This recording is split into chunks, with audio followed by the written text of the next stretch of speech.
right, well, thank you so much, everybody, for being here. And it's my pleasure to introduce Christine Weeks with Eleanor Creative. And to start, share with us any part of your story that you want to share, how you got to where you're at right now. Sure. I went to UNL and studied community health education. I initially thought I wanted to be a social worker, but I had to go to UNO to do that. So I was like, what's the closest thing to being a social worker at UNL? And I was somewhat interested in health-related topics, so community health it was. And there I had an incredible professor, Professor Ian Newman, who was doing a lot of research, qualitative research, focus groups, and I fell in love with the research component. So knowing now my Gallup strengths, that I'm input, learner, context, I'm kind of a born natural interviewer. That makes complete sense at the time. I just thought I liked it. So at the time, I was married to my ex-husband now, but here's his fan club. And we moved to Norfolk, Nebraska, and we had one little human at the time. And I was like, well, I just want to work part-time and get kind of back into research somehow. Well, the hospital there in Norfolk had a new job, hospital research analyst.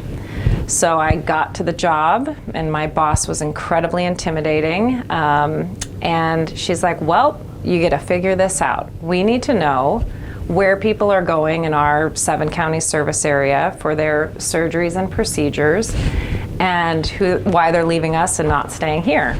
She's like, good luck. And I'm like, great.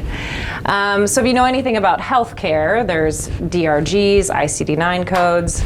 So naturally, being a curious person, I kind of just went to work and figured out how I could map this out and do this research and be a successful contributor to the team. So I kind of created my own system with the Nebraska Hospital Association, was one of the first people in the state of Nebraska to do such things. And then I presented my research and said, this is why they're leaving, and this is how we should build marketing plans around it.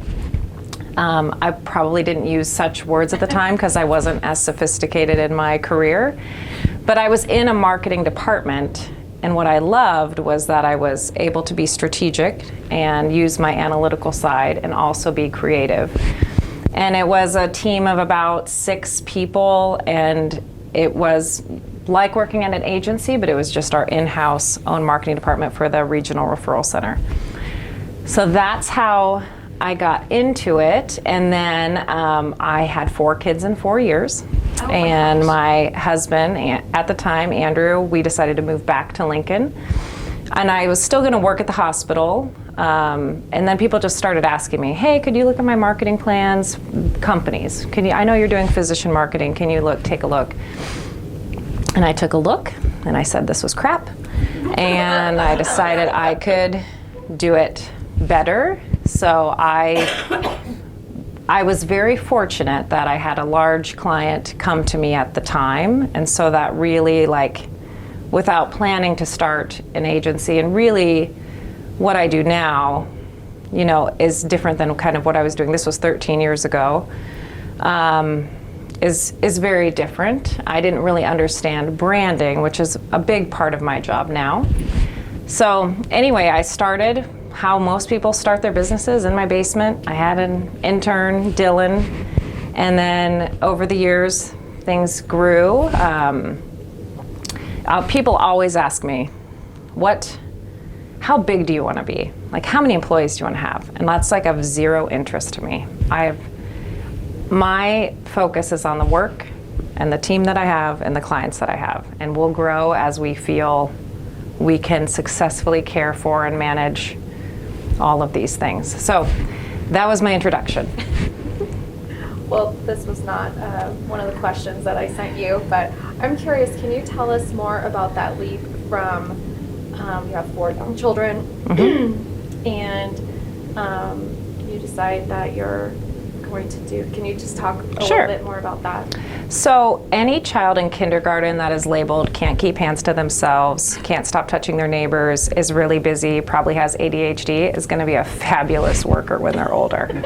So I have tons of energy, right? Like naturally I get up at 5 a.m., I run, I swim, I bike to work, I work all day, I go home, take care of kids, and then at 11 o'clock I'm tired, but typically not until 11 o'clock. So I'm naturally wired with a lot of energy, and I realize that's not an expectation you need to put on anyone else but how you're made.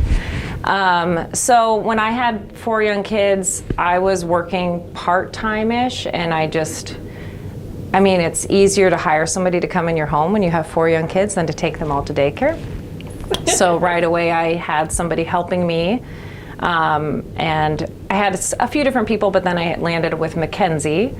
And Mackenzie worked full-time with us while our kids were young, and then I'm like, Mackenzie has a skill set. She really, if she can project manage my life, which is incredibly busy, she can project manage for clients. So we transitioned Mackenzie out, brought a different nanny in. She started working at Eleanor as a project manager, and she is now, 12 years later, the COO of Eleanor Creative. Wow, that's So, awesome. yep.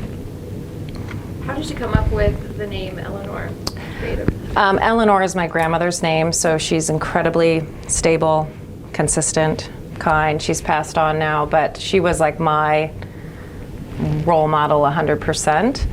And I knew I was entering a market that was male dominated. I wanted something that was female focused, and just I feel like I'm an old soul. It's kind of an older name, lots of wisdom, go the distance sort of thing, which is very us. Like we are I think you've done plays with Sean Flattery. Mm-hmm. Yeah. Yes. So Sean is a dear friend, and he's been on my team for almost 4 years now. But we're not like your flashy branding advertising agency. We probably could sit down and watch movies from the 50s and play Scrabble, drink coffee, have a nice craft cocktail or two, and call it a night. So it fits us all very well. I love that. So you have all this energy. How do you, I guess you've already answered it. How do you stay perked up? What keeps you motivated? I love my work. I think being able to meet new clients is super fascinating and interesting for me. Like I get to learn a new industry every week. So last week I went up to Omaha and toured the huge recycling facility. Fascinating. Did you know you need to leave your caps on your water bottles and you shouldn't crush your cans? See, fun things. So every week I get to learn something new. So if I didn't have that, that wouldn't be a good fit for me. So that's, I think, the learning piece and the caring for my team. I think that is an Eleanor difference. Like we offer paid maternity leave. We let moms bring their babies the first year. Everybody gets personalized benefits. Everything is very I don't know, caring is like kind of in abundance for the team. That's awesome. Has there been a project that you thought you would never work on and then it came to you? I think the project that has caused me the most stress, but has been one of the most important to me, is the rebranding from People's Health Center to Blue Stem Health. So they came to us in 2016 and they're like, hey Christine, we have major consumer confusion. People think we're the People's City Mission. They think we're the Center for People in Need. They think we're a free clinic. They think we're a homeless shelter. We have a major problem in the city. How can you fix this? And that's what I love to do, right? I'm changing perceptions in the communities of businesses, but this is also a big client. So we went through the renaming process, finding a new name for them, which is, people think, well, just name your business something. Well, it doesn't work like that. So we went through a full renaming process, full rebranding process, because they wanted to be known as a healthcare clinic for all, not just healthcare clinic for the poor, and they were not a free clinic. So we had a lot of things we needed to change. And for me, I really believe in caring for those that don't have access like everybody else. So they have a lot of refugees. They have 8 interpreters, I think, on staff because they have so many different languages of people that they're caring for. And I wanted to make sure we get it right for them too. You know, I wanted to eliminate as much confusion for that population so they could have access to healthcare, which is incredibly important. So that one kept me up at night. I was stressed when I rolled it out that I was going to get blasted in the press. But it's turned out to be a very beautiful, compassionate brand. They continue to, like, as doctors are retiring, they're buying their clinics. They are, you know, all over Lincoln now, not just in like 3 different locations. So yeah, that was my bigger project. Do you have a favorite quote or favorite tool or favorite piece of advice that's really helped you? Well, that's 3 things. My favorite quote that I think about, and a lot of people know this one, is the Maya Angelou. People will forget what you said, they'll forget what you did, but they won't forget how you made them feel. And as at Eleanor, we always talk to our clients about creating a brand experience. So it's the look, how it looks visually, it's the feel, it's how people feel when they come into your space, and it's the voice, the words that you use on your communication. So for me, the feel is the big part. People will leave your brand in a hot second if you treat them poorly, or if you're, you know, so that, I think people think marketing and branding is just visual and it's just the words, but it's that feel that we're really focused on. Your next piece was tool. Gallup Strengths has been a huge tool for me. I think I went through a period in my life where I was like, I don't need any of that stuff. I'm fine. I made it this far. But I was introduced to Gallup Strengths about 4 years ago, and I find it so fascinating. Like, I've learned why I am the way I am. It's so fun. And then for my team, so for Gallup Strengths, my top 4 out of 5 are strategic thinking themes. I'm living in my head. My bottom part are mainly relational. But what that means is I don't execute very well. So I need a team of people that execute. So my Mackenzie and Sheena and Sean, they have strong execution themes, so they can get that done. So I'm really good at generating the ideas, solving problems, meeting with clients, but sometimes I don't get it out from here to here, so I have a team that does that, which has made us incredibly successful on the amount of work that we can get done knowing those things. Advice, I think for me it's just the not burning bridges. Always build bridges. You never know when you're going to need someone or help someone, and because, you know, even if it's hard, because it can be hard as a business owner, do whatever you can to like salvage those relationships and keep them. That's excellent advice. And we love Gallup Strengths around here too. That's our number 1 tool that we use with every single entrepreneur. That's the first thing we talk about is strengths. So love that. Does anybody have questions or comments for Christine? Yep. Just curious why leave the cap on the water bottle? Okay. And does that translate to your milk jugs too? So the cap on the water bottle is because so many pieces are flying, and so it keeps it from flying somewhere else. The milk jugs actually have their own robot, and so they go through this thing with all the plastic, and they have a robot that's specifically gutting the milk jugs. And I don't know about the caps, but I'm assuming so. That would make sense. Well, and I just generally throw the cap in the trash, not sure if it can be recycled Same, or not. right? But now we know. Yeah. Thank you. Anytime. Gosh, a quiet group today. Well, I wanted to ask, like, when you first started out here in Lincoln, like, how hard was it to just start your own business, you know, making ends meet, you know, just that kind of building it up, that kind of thing? So, like I said, I was blessed to have a big client right away, which is not normal. And honestly, I focused on that client and just a few other clients probably for the first 4 years. I mean, they had multiple locations, they were growing. So I didn't do any, like, I wasn't calling people, and I still don't. Like, I don't have that sales piece in me. So it wasn't hard because I had them there. But I think if you were like, well, I don't have any clients, then it'd be extremely hard to do that. So, and now Eleanor's, 13 years old, so it's just a different, we get inquiries all the time, work's coming in all the time. But it's honestly just because of the work we've been doing and the relationships we've been making. But, yep. One question I forgot was favorite business or Oh. eatery in town? Thank you. Oh, yeah. So my business is in the Haymarket, which I fondly refer to as Sesame Street. And it is, we just walk around and we just wave at each other, hug each other. We're all taking care of each other. So my 3 favorite businesses on Sesame Street are the Oven. So Nam is, we have this unspoken language. We're both working around the clock, and we're both taking care of each other. We go as a team and probably eat there 3 times a week because it's literally across the street and we're hungry and we don't have time.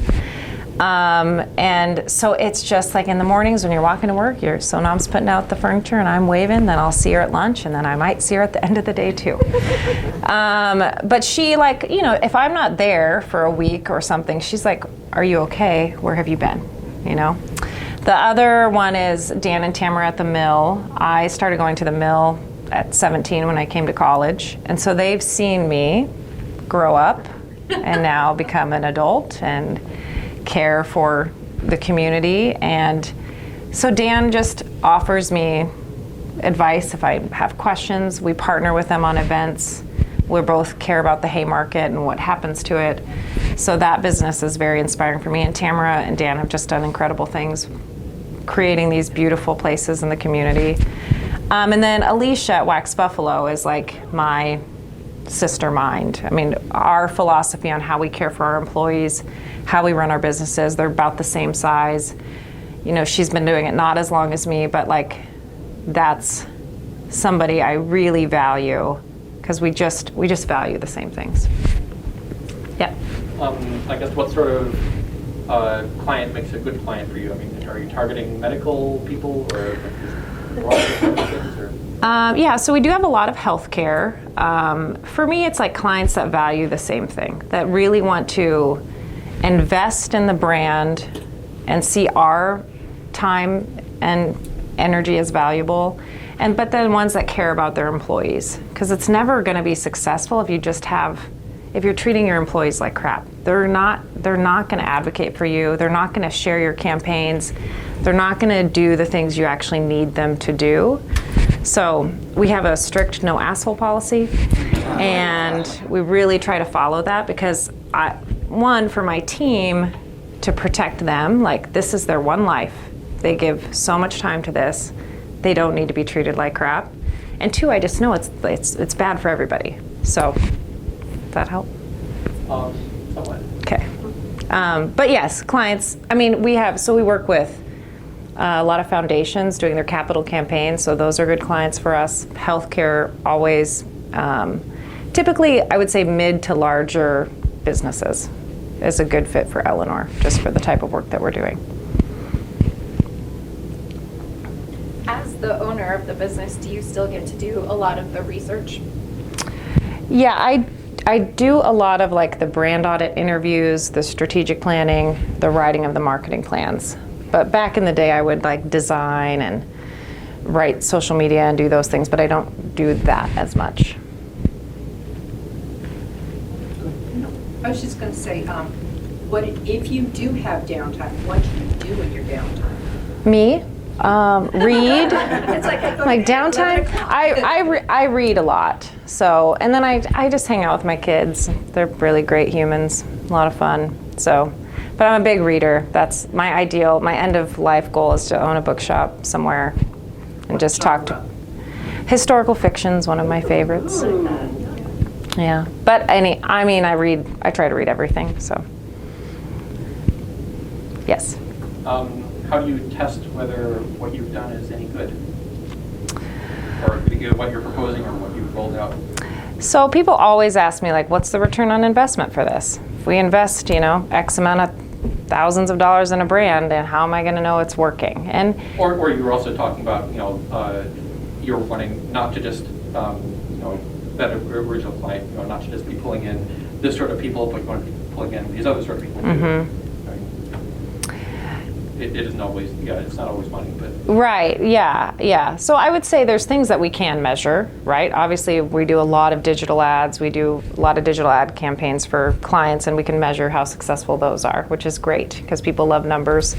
I think we just track perception and business success over time. And most of our clients that have started with us typically stay with us. So I think our track record, when clients are asking, like, what can we expect? What type of work can we do? We just show case studies of how it's been successful for them. Love what you said about taking care of your employees, and the no asshole policy is great. Yeah. What would you say would be a couple of key characteristics that you use to identify an asshole from a non-asshole before you take them out of the client? I think when people are genuinely interested in our team and their strengths is a good indicator. How they're sensitive about our schedules and when to have meetings. We had one unfortunate client who would just barge into our office and just demand meetings. And they're like, we're all doing meetings today. And I mean, it's small enough, right? Lincoln's small enough. The world's small enough. You can kind of figure out what people are like. So we do a lot of research on, do we want to work with this person? Are they contributing to the greater good? Do they care about their employees? Do they care about the world in general? So, yeah. I mean, we ask a lot of questions, and we ask for references. So, people ask us for references, we ask them for references. Yeah. Mm-hmm. Yep. As a business owner, how do you balance between your family life and the work life? So back in the day, I had a full-time nanny who would do all the things. I have no shame in saying I don't do laundry, I don't cook meals, I don't do these things, because when I get off work, I want to be in the car with my kids, going to their events, doing their things. So I had a nanny, and then I now have a house manager, and my team does, all the moms on my team do too, so that's part of their benefit, so they don't have to worry about those things. It's truly it's so hard to do all of those things, and we need to be in a pretty good mental state to manage what we're managing. So I travel a lot. I travel with my kids. I try to make sure I'm there for when they need me and do the best I can, which is never going to be perfect, but they better say I tried. I had a question. It's a two-part question, mainly around brand awareness, and obviously that's huge today. It's always been huge, but the first part of the question is what's your general advice to raise brand awareness for a company or business? And I know it can be different from industry to industry, but if there's any general advice. And then the second part of the question is, let's just say a client comes to you, wants to work with you, and then you vet them and you find that, yes, we have mutual interests. What's that process like? Can you Sure. go through that a little bit? And I'll kind of answer those at the same time because it's the same. It's what I would suggest to anyone. One is, what we do is a brand audit. So we're looking at everything from their logo, their website, their communications, and kind of just assessing where the brand is at. So in one of my presentations, I give is kind of the problems with people coming to me with, why don't people know about my brand, or why do I not have enough clients? So one is a picture of, the problem was people think we're very serious and we can't get their kids to come to this pediatrician office. And then I pull up their website and it looks like they're funeral directors. And I'm like, well, I wouldn't want to come here either. Another one is inpatient physician associates. So they're like, people just don't know about us. And I was like, y'all have a web page up from 2005. That's one page that looks awful. So I think the brand awareness gets impacted by all these little things then which add up. So when you work with Eleanor, we do a brand audit, so we're assessing all of their communication, but then we're also interviewing employees. We're doing perception studies on consumers, so what do the consumers believe about their brand? What do they want consumers to believe? Bringing those together and saying, okay, here's a path forward. What did just the community believe in general? And so our brand audits are very intense, and they give a lot of sometimes great advice or great feedback, and sometimes it's this is why you have no brand presence, or this is why you have a bad brand presence. So the brand audit is key, and we do that with everybody that's working with us for branding. Have you ever read the Florence prescription? No. Okay, it's by Joe Tye, who's out of Iowa, and it talks about an auditor, and that's not the word they use, that comes into a hospital to change the culture and everything, and it's Florence Nightingale comes and visits her and talks to her, and it's really interesting in the fact that any business, what is your culture like? What are we doing? Are we building up the employees? Are we building, community? Or are we having these that are just making it not? So Yeah, that's good. I'll read that. Yeah, for sure. Okay, spinning off of that and your brand audit and your previous question, how do you tell whether the people you're going to work with care about their employees or not? Well, the brand audit right away. I mean, we're interviewing employees like right away. So, and it's like a confessional. People come sit down with me, they're crying, they're laughing. I mean, right after those interviews, I know right away. I mean, I have so much information about most businesses in this town. I can let you know. Yeah. I actually have another one. So how do you deal with like conflicts with clients, and especially because I'm assuming that if people come to you, it's because they're having an issue with something, right? It's things may not be going well, and so you're coming up with solutions to help them, and it might be an approach that they didn't consider or they might not agree with, right? So I'm sure that creative differences is something you deal with, or I don't know if it is, but if that ever happens, how do you deal with that with a client? Yeah, I think when I first started, I held on really tightly to my opinion and was like, well, this is what you need to do. And then it could cause friction.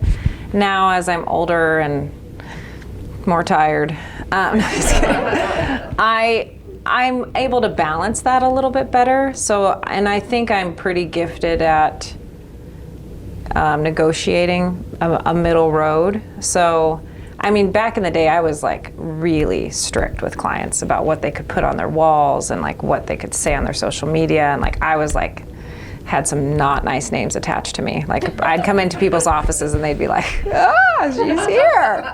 Now I'm much more Mormon friendly. So yeah, I think it's you just have to meet in the middle. What's a common ground? What's life or death? Make it look good. And people trust us to give them that advice. Yeah. So. Is there anything that you can think of that was kind of a big challenge or a big failure that you learned from? Oh yeah, wow, how much time I got? Yeah, I think my biggest, hardest challenge was probably 2012-ish. And I had a client that was a friend, an old-time friend. We had traveled with them. We had done things with them. He came to Eleanor for work, and he was secretly behind my back trying to steal my employees. Oh. And I have a small team, and I don't have, and this one specific employee, if he's watching, hi. We had kind of built the business together. So this client, anyway, stole him away, and it was really traumatic for me, which then made me change all of my contracts. So people can't take, if you work with Eleanor, you can't take the employees, etc. Just for the record, that employee is back working with me again. So, but yeah, that was really hard for me because I'm a trusting person. Especially if we have this long-time relationship, and then you've went out and took my people. So, and then I would say I didn't do a good job in the beginning, and I still struggle with it now with just making sure those contracts are in tip-top shape.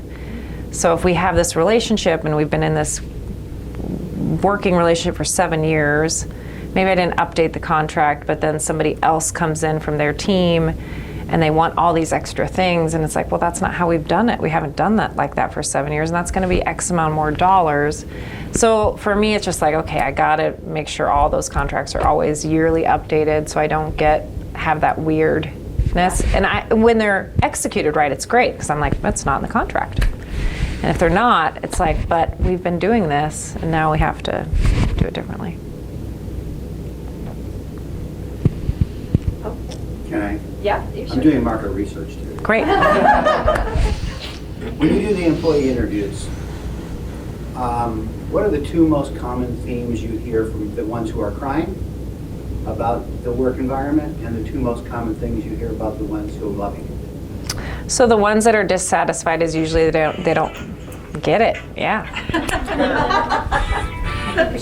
Yeah, let's dance. 70s theme. That's great. I like it. It's pulling out the snake. I would say recognition. They don't feel recognized. They don't feel like anybody cares about them. And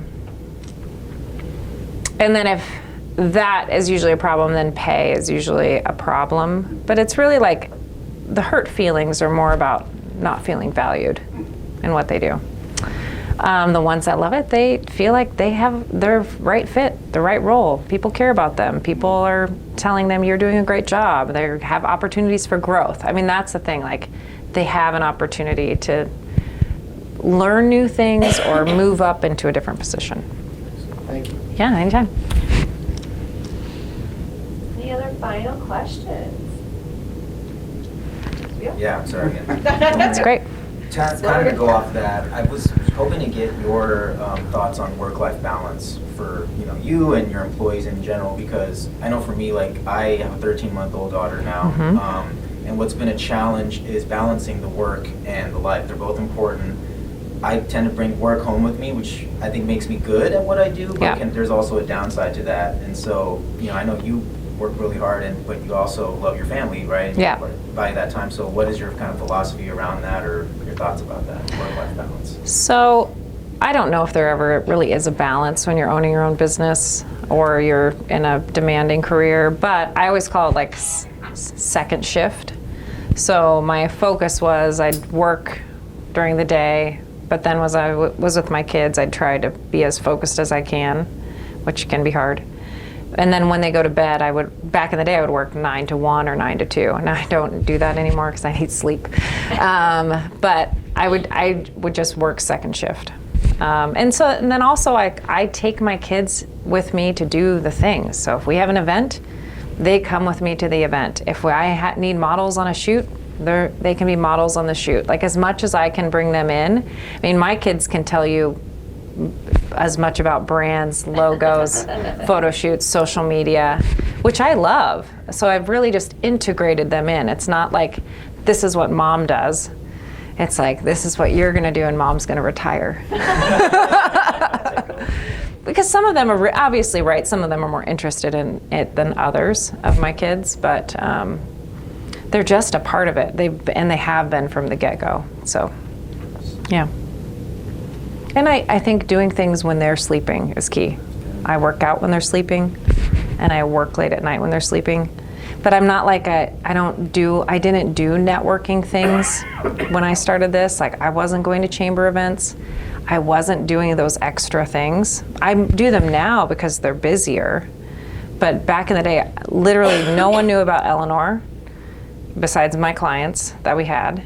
And nobody really knew me, because I didn't have that time, and I'm glad I didn't. I was not like on the networking circuit. I wasn't going to Chamber of Commerce stuff. I wasn't like doing those sort of things, because that was not important to me.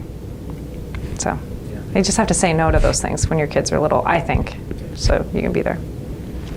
Great. I have a question. So to kind of piggyback, because mine, I have 4 little ones, and I mean, obviously the whole work-life business. Like, I'm a nurse, and I have this small business, and I have 4 kids, and a million other things going on. Mm-hmm. So did you decide to do the full-time nanny, like, prior to you starting the business? Did you start off with partners, and then, like, once you reached a certain level of success, or were you already at the place financially where you're like, we can afford this, let me do that? When did you make that decision to, like, integrate that nanny in and then switch to a house manager? Like, what is even the difference between those? So the nanny, like, I couldn't afford things. I was like every other lower to middle working class person. So I just in the beginning had them come when I thought I was going to be most productive. So maybe they came 4 hours a day. So I was still in the house. They were there maybe in the morning, and then the kids were napping in the afternoon. So I'm still like doing the things. I also bought a house 4 houses away from a preschool, so I could like watch them run down and watch them run back. And then as I made more money, then I had them stay longer. Then I could have them full time. Then I could offer them benefits. But it was it's been like this, everything's going, and to keep them, right? Like I needed to make sure I had great help for these kids. The house manager thing came, and I didn't know what else to call it. Just when I felt like the kids were able to like do their own laundry, make yourself your own lunches, do your own, like you all need to be resourceful. So do your things, which they still gripe about, but it's fine. But it was more for my life, right? And so I didn't need a house manager full time. Like I just needed her 2 days a week to prep some meals. So I have her make meals so the kids aren't eating, whatever, every meal. And then does laundry. For me, that's really what it looks like, is food and laundry. So where do you find, that's been my biggest dilemma, and I'm not from here, usually you kind of reach out to people and ask, or yeah. I think maybe sometimes it is better to have a stranger, but even just just for the purposes of, like you were saying, with some of those personal relationships, they might see it as a little more lax and not really take it on as the position it needs to be. So, I've been care.com, I've reached out with you. I didn't have good luck with care.com ever. Me neither. Yeah. I don't know. I feel like the universe kind of opened up to people at the right time, but I would say if you have clients that maybe know somebody that's in college is a good fit, or maybe that's retired is a good fit. And I think one of the best advice I keep with me is when Brene Brown said, you need to paint done. Like tell everybody very clearly what you want to have happen. So like with my people that help me at the house, it's like when I come into the house, these are the expectations. This is how I need it to feel. I'm very clear with my lists so there's not confusion. Yeah, and then they have the expectation and they get it done. But I'll try to think for you. It's a challenge. Yeah, care.com should be fired. Yeah. Well, an SCC has like a child care program. That would be a good place to contact. It's one of our programs here. What's the actual name of it, Jen? Early child. Yeah. If you contacted them and just asked if any of the students would want to, maybe their part-time, things like that, that's one option. That's a good idea. Yeah, I thought about that here, and at the UNL. And UNL too, yeah. Either work with each other. Okay. Yeah. Great suggestion. Mm-hmm. Any other last Okay, questions? so how hard was it for you to build a team that could flourish in their strengths?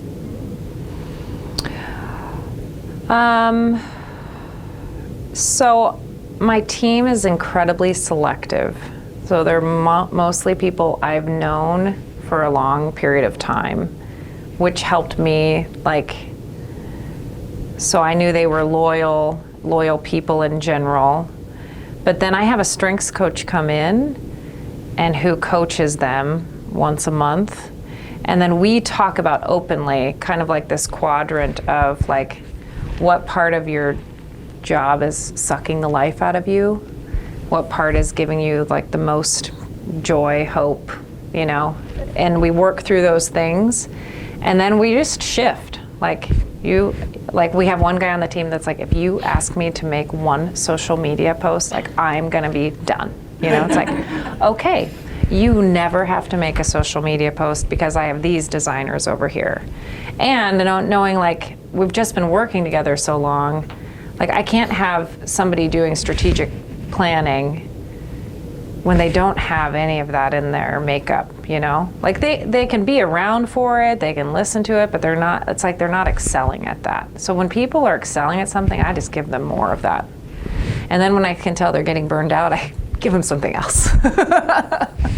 But we talk a lot. So every Monday, we say we talk about feelings. So we're talking about Monday, 9 o'clock. One guy hates it, everybody else loves it.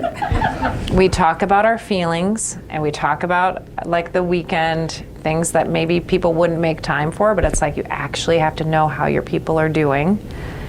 And then I'm trying to do one-on-ones with them, which I will say I'm not super great at, but we all work like around one huge table together. So it's not, you can't really hide how you're doing. So I think as the leader, I have to be sensitive to what they're doing well, what they're doing not well, and then shifting. Like as gently and sometimes in Christine honesty. You know? Radical candor. That's one that has helped us a lot, that book. Well, thank you so much, Christine. It's You bet. been great to have you here. And thank you, everybody, for attending. Thank you to Community Development Resources. They provide our Canyon coffee every week. And we will not have a Perk Up next Thursday. Our staff will be at a conference, but we will be back the following Thursday. And Ray is going to be in this chair telling us about how she landed in this position all the way from China. So, Huh, cool. we will see you all in 2 weeks. Thanks for having me. Nice to meet you all too. Thank you.